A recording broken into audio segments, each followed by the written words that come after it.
have to let it drop. Represent, gotta do hella big, had to run it back again, light it up. Represent, had to do hella big, had to run it back again. We're back. What episode is this, dog? 8. Episode 8. Let it drop. We're about to get into some good stuff here in a bit.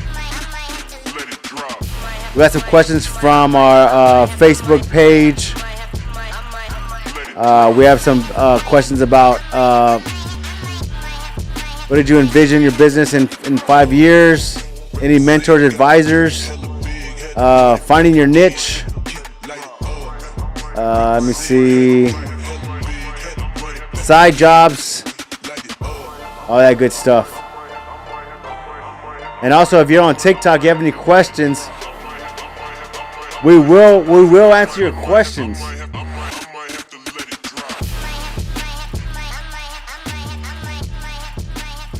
Massive Action Podcast. My name is Stan Medina with my co-host Aaron.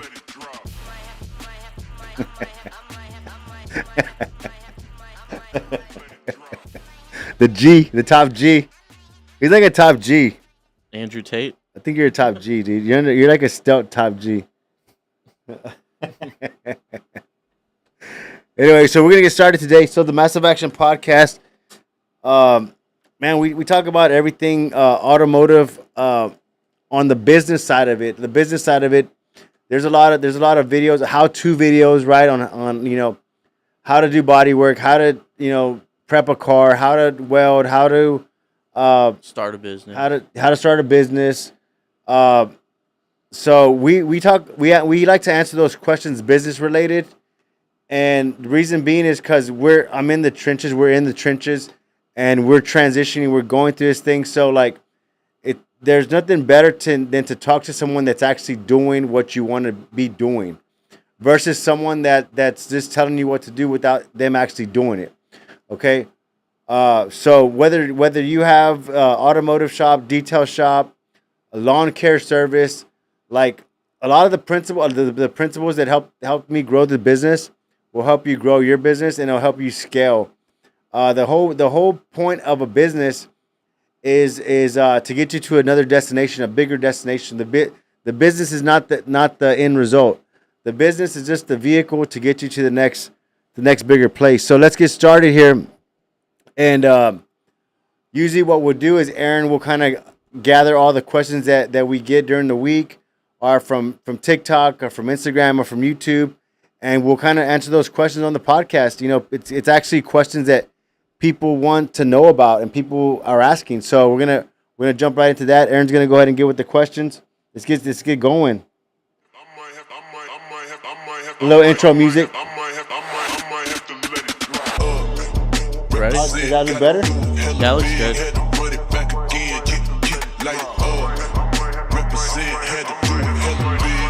Get it.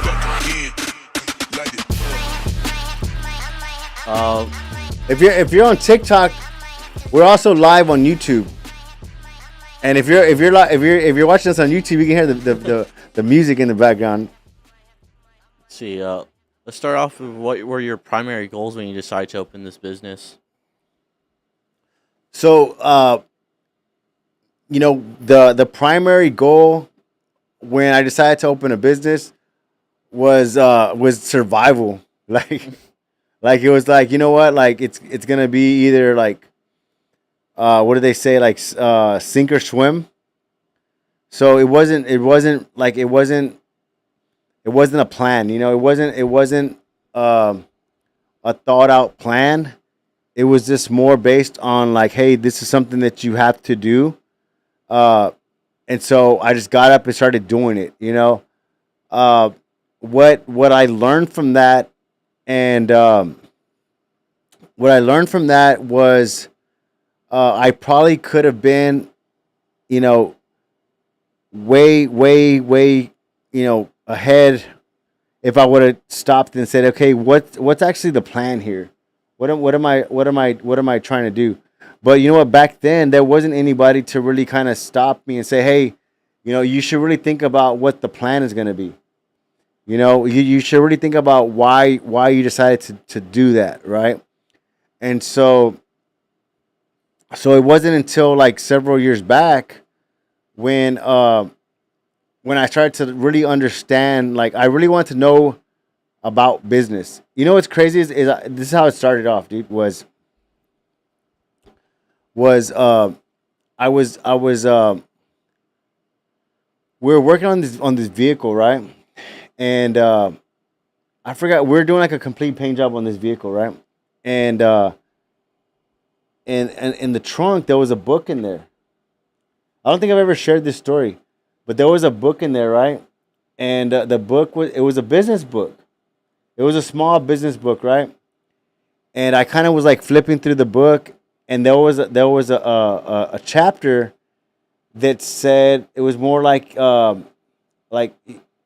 people will buy based off of environment, right? And what they meant by this was like, uh, let's say, and it really kind of started to make sense, right? So when you go to a department store, let's say you go to Dillard's, right? Okay, Dillard's has a scent to it. If you know, like it has like a smell, like cologne or like Yeah. perfume. That's intentional. Okay, the music is intentional. They what they do is they make you feel comfortable. Okay, the colors are there for a purpose, right? And so whenever I started to read, I was like, man, that makes a lot of sense, right? Because see, I always wanted to have the business to where like it was like graffiti and like artwork Yeah. and like just kind of like just really kind of like artsy and tagging and like kind of that kind of vibe to it. But what it did was also the music, right? I would listen to like a lot of hip hop music, rap, and what I realized is that like people will buy based off of like how they feel, right?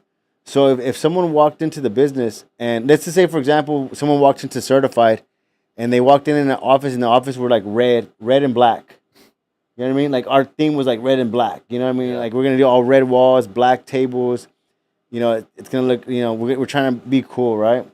Well, the red make my people gives people anxiety Yeah. because red is like a fighting color. Hmm. You see, so whenever you do that, you're already putting them in like this state of mind, like of their having their guard up. And whenever I read this, I was like, dang, that's pretty interesting. Like, and so then I started to change the music. So then I was like, you know what? Like, we're only gonna listen to like maybe like classic rock or like maybe even like a country music, like a Texas country. Um, and what it did was it kind of was like more relaxing to people that came by. So that's how like the whole thing started about saying, okay, you know what? Like, how am I gonna decide a plan? How am I gonna like figure out how I'm gonna do this? And I said, man, I wonder what else I can learn about business. So that's what started the journey on business growth, and that's probably like about maybe 15 years ago, dude. Wow. Like 20. It's been a long time. Yeah, it's been a long time. But looking back, like what's crazy is like within the first 5 years, I probably did more.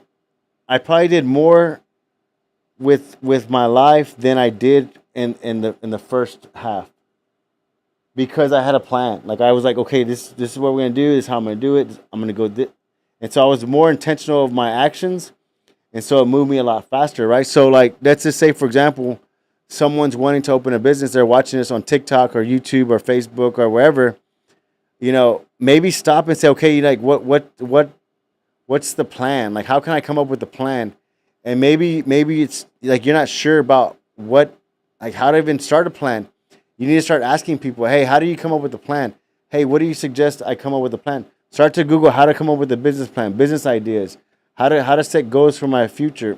A lot of times, if you can't come up with a business plan, come up with personal goals. You know what I'm saying? So if you say, okay, these are some of my personal goals, right? For example, if you say some of my personal goals is to be married and to have a family in the next 5 years. Okay, so that's a personal goal, right? So that means that now you got to position yourself where you can see yourself growing. Yeah. Like, okay, I'm working here. Do I see myself growing? Do I see myself like? Do I see this is it? You know what I'm saying? So you can do that way too. So a lot of times the business plan might be too kind of complicated if you're just starting out. Go ahead. Daniel, one of our loyal followers here, he commented on one of our Facebook posts, the one that you're talking about, the system and flow chart. Okay, yeah. So he was asking if that was from Mitchell, the chart that we're using. Okay. It was actually Google Sheets. You want to explain to him how you set that up? Yeah, so basically like you can one thing that I struggled with was okay, cuz so it's all started with coming up with you know what KPI is? No. Key performance, like it's called key performance indicators. Like for example, it's called a business dashboard. So basically, like what you kind of want to eventually have for your business, it's a dashboard, right? And they compare it to a dashboard on a car, right? Because like you're driving this $30,000 vehicle, and what kind of lets you know the health of the vehicle? The gauges on the Dashboard. And so how many dashboards is it? How many dials? How many things? You have your fuel, your mileage, RPMs. Mm-hmm. What else? Radiator, oil, and radiator. Mm-hmm. So it's 5, right? So those are the key indicators for the vehicle. Mm-hmm. So you can also do that for the business. So you can say, okay, these are the key indicators to let me know the health of the business, right? And so it all started with that, right? And a lot of times to have those that KPIs in place, you need a lot of data. Like you need a lot of data. It's good for like let's say you have a sales team, right? And you have 5 salespeople. You can say, okay, like how many calls did you? And they can track how many calls they made per week, and then how many they closed, and that's gonna give them a conversion rate. Okay, you had 30 calls. You only closed 5. That's a percentage. So why did you only close 5? Like, let's improve your closing skills, right? And the KPI will help you do that. Well, the flow chart came from me wanting to come up with the KPI, and the flow chart is basically saying, okay, you know what? Like, if I try to just keep it simple, right? So it was like, okay, well, what do they have at McDonald's? The orders that are So they're like, but if you notice, like the orders are there, and these orders are for drive-through, right? So okay, we have this order going to the drive-through, and so the cook, he's looking at the thing, right? But if you notice, like, how many times does he look at the thing? I don't really pay attention. Huh? But like, I mean, if you ever go to a fast food restaurant, like, everybody's eyes is on that board. Yeah. That's my point. Everybody's eyes is on that board because it has the general information of saying, okay, this is what the order is. This one needs to go out. Yeah. You see?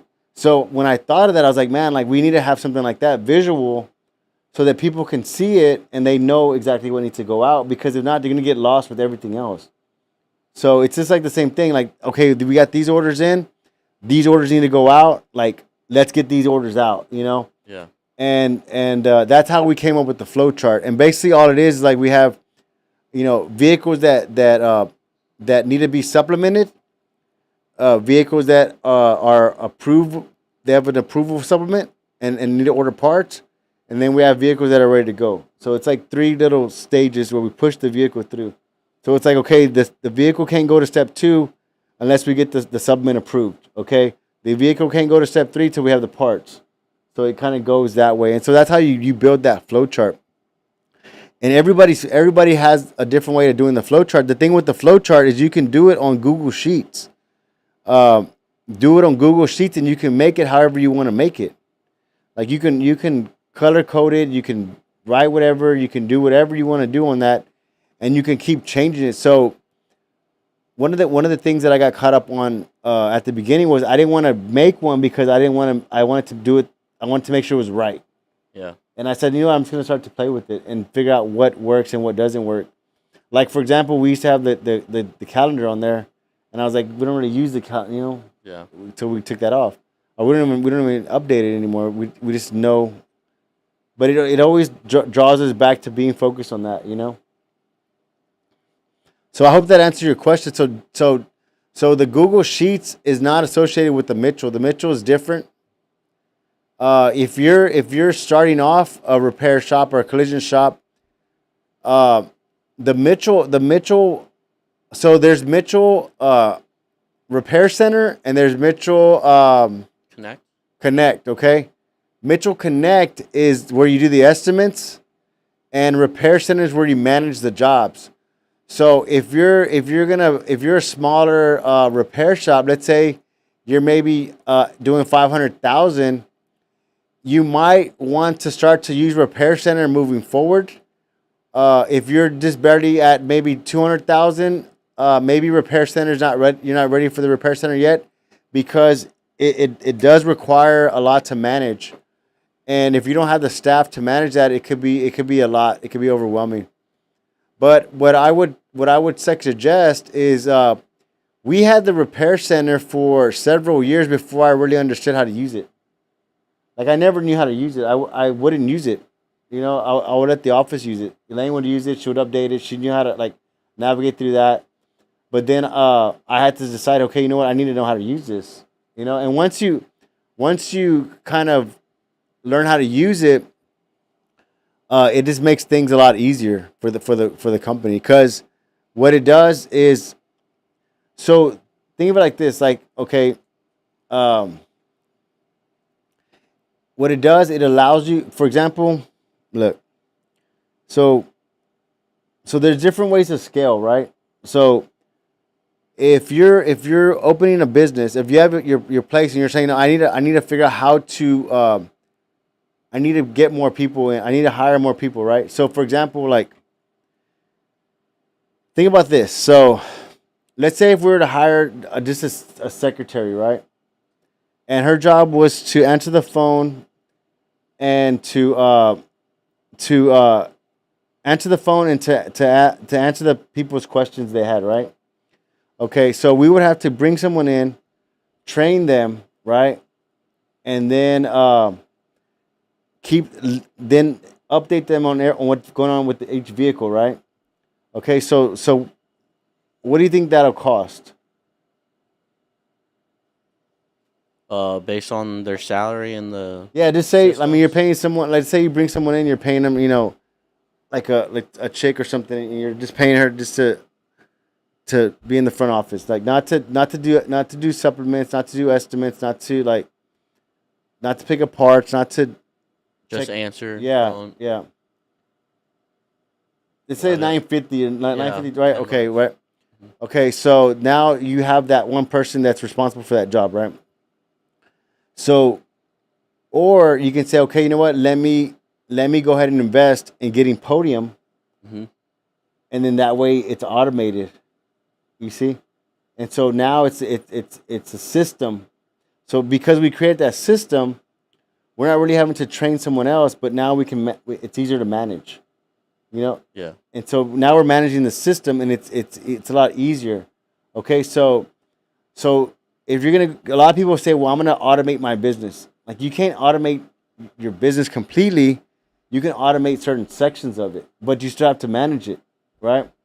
And so the Podium actually allowed us to scale up, to answer more calls, to reply to more people, to keep all that managed. It helped us manage all that stuff because it's all in one place. So that's one way that we were able to scale, right? The other way is Repair Center, because the Repair Center manages, it helps us manage all the jobs. And so whenever you can kind of automate this, now you have more space mentally to do other things. You know what I'm saying? Because see, there's so many things you can delegate and so many things you can't delegate. You can't There's so many things you can and cannot delegate. Did you have any mentors or advisors when you first started out? So one of the first let me see. Who was one of the first mentors that I had?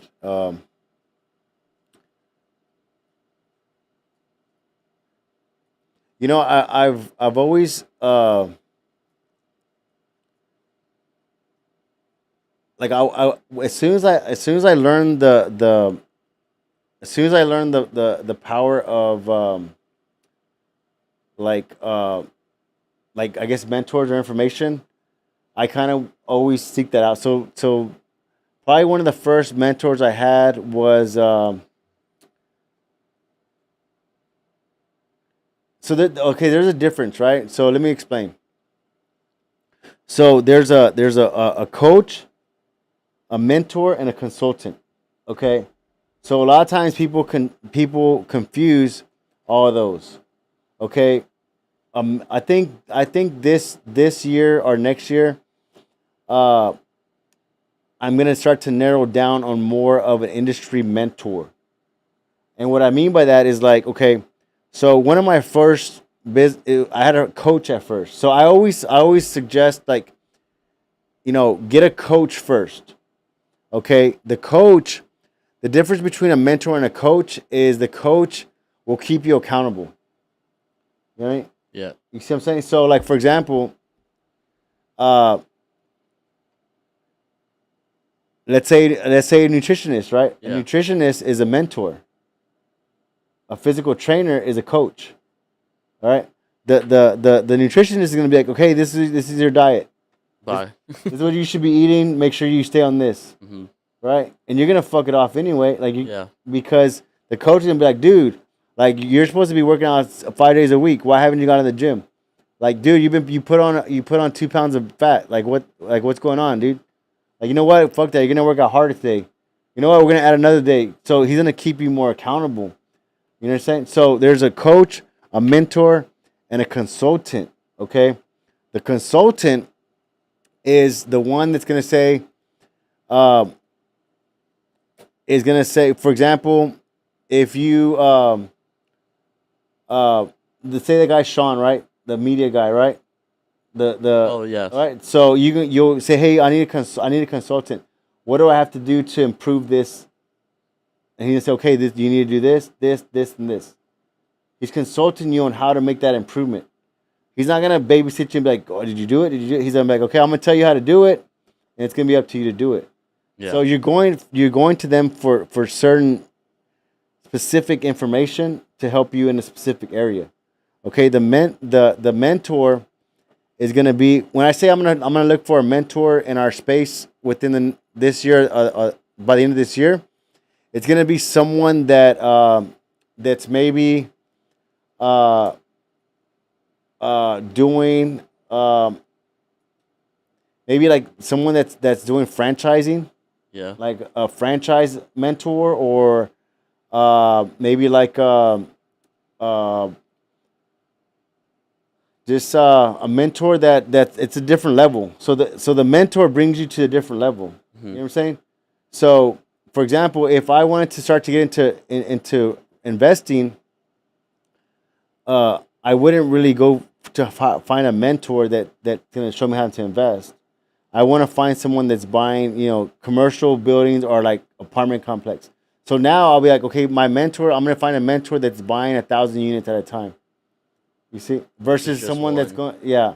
So the mentor is gonna change, and so you're not always gonna have the same mentor, because the mentor's only gonna get you to a certain level, and then once you get to that level, then you have to find a mentor to bring you to the next level. And that's how it works. Like, but the question is, how do you find mentors? Was Huh? How do you think you find mentors? You gotta reach out to people that you see. Maybe talk to other people. See Yeah, who's you up gotta or you down. gotta you gotta put yourself out there, dude. You gotta put yourself, and you gotta you gotta make it known like, hey, I want to learn how to do this, and I'm willing to learn, but you also have to be willing to pay. Yeah. Because see, if you value money more than information, you're always going to be broke. You know what I'm saying? Because see, like, if you had $5,000, right, and you said, hey, I'm going to teach you, give me the $5,000, I'll teach you how to buy investment properties and make money with rentals, right? You have to make a decision there, you know. And most people are scared to make that decision. Yeah. They're scared to cross that line. But what they don't realize is, like, once you commit to that, like, it's a whole different world. You're gonna make your money back. You're gonna make your money back, like you're gonna, like, it's dumb. You're gonna make your money like 100 times back. You know what I mean? But it's like almost like it's like a personal thing. Like, you have to overcome that yourself. Like, no one can force you to do that. If a mentor is asking you, like you shouldn't a mentor should never have to ask you, like, to get at them.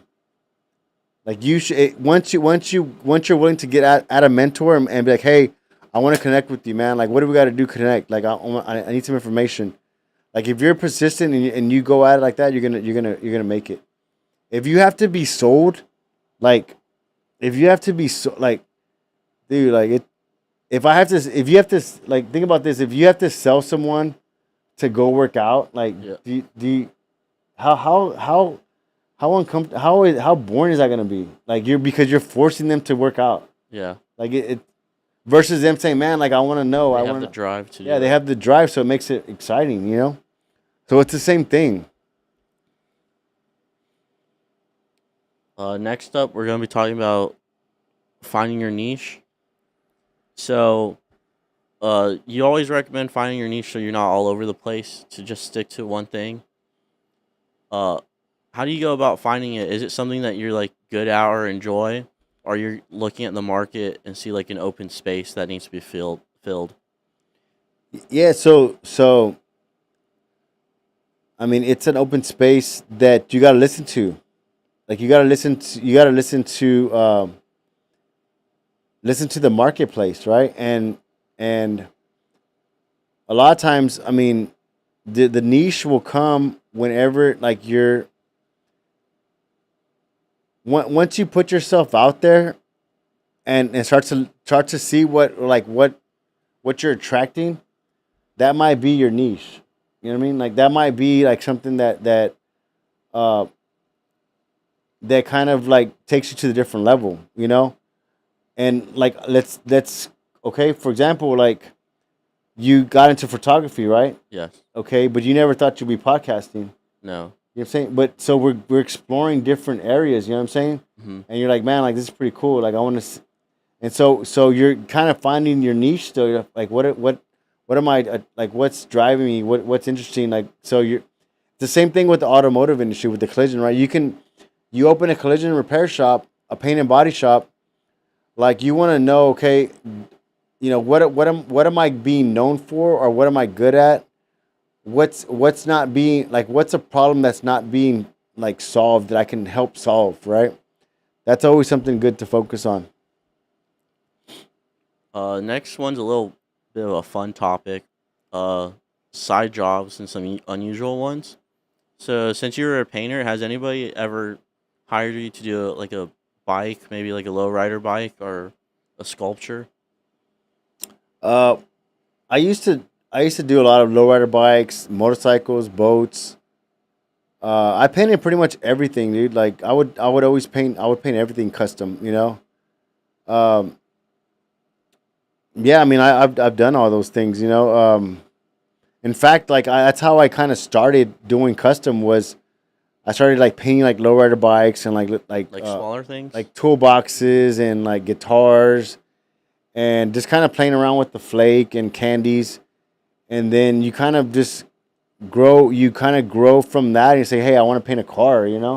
and then you kind of jump into that and see how it goes. And then, you do one, you're gonna make some mistakes. You're gonna do another one, make some mistakes. The third one, you start to get better and better at it.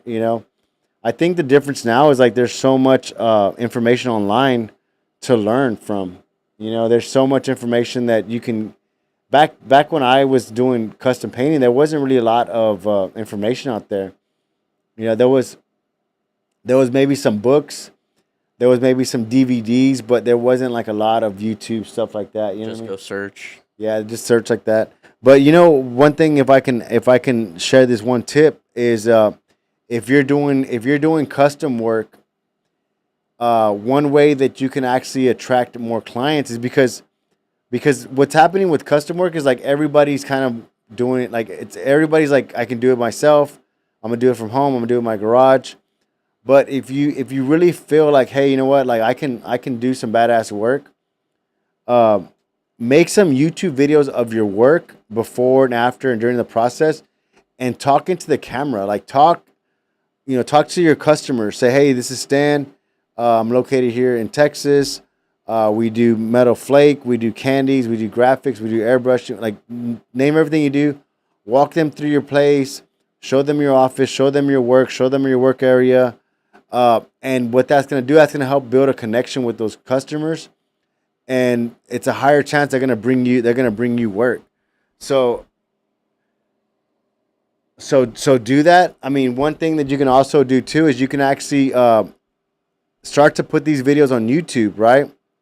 And make a QR code, and then you can go to Got Print, and you can make a bunch of flyers. Like, they're called, like, there's a bunch of postcard flyers, and if you go to the next car show, or you go somewhere and just hand all those flyers out, just hand them, put them in every car, and you'll see people start to scan your QR code, and they're gonna go to your page. They're gonna start to follow you, and you never know, you might get one of those jobs from out of town or something. We used to do that a lot. We didn't do the QR code, but we did a lot of postcards. And we did some YouTube videos, and we got a lot of clients like that through that. Did you ever get clients from those super shows that you did? Yeah, we would get clients from all over, from Houston, Dallas, San Antonio, pretty much all over Texas. Yeah. Do you remember a specific one that you got from like the furthest? We did a lot of stuff from Houston. A lot of stuff. Yeah, we did a lot of stuff from Houston. You want to wrap it up? We can. We come every Tuesday. We're here on the Massive Action podcast, and we're talking like a bunch of technician stuff, business stuff, ways to grow your business, ways to start your business, Answering questions. So I really appreciate your questions on on the Facebook, on the TikTok, on the YouTube, and we do reply for those questions. And we're looking to have within the next 2 weeks. It's gonna be a body shop business master class. It's gonna be from 10 to 12, and it's called Certified Elite. And we're gonna break down. I'm gonna give you the blueprint of my shop and how we run everything, and you're gonna be able to ask any questions about whatever you want to ask, and we're gonna dive into that. I'll share on my screen. I'll show you how to set up a flow chart. We'll do pros and cons of different estimating systems, and we'll talk about QuickBooks. We'll talk about the structure, the marketing, how to get fleet accounts, how to get all that stuff set up, how to apply for, how to do bidding for jobs, how to work with refinery companies, how to work with delivery companies, what to avoid, what companies to avoid that might bottleneck your place. And what I mean by bottlenecking is like, for example, if there maybe like for example big commercial vehicles, right? Maybe for example like dump trucks, right? Let's say they're like, hey, we want to start bringing new dump trucks to fix. Well, those are going to take up a lot of space. So if we put 2 of those, they're going to bottleneck the shop. Yeah. They're going to congest it. So those might not be a good call. So you want to look at it like that. So we'll also show you how to map out your shop to where it's most productive. And we'll also break down some mental mapping to help you plan for the next 5 years. So once again, guys, thanks for watching the Massive Action podcast. Every Tuesday, leave us those comments, leave us those likes. Make sure you like and follow. We'll be back next Tuesday.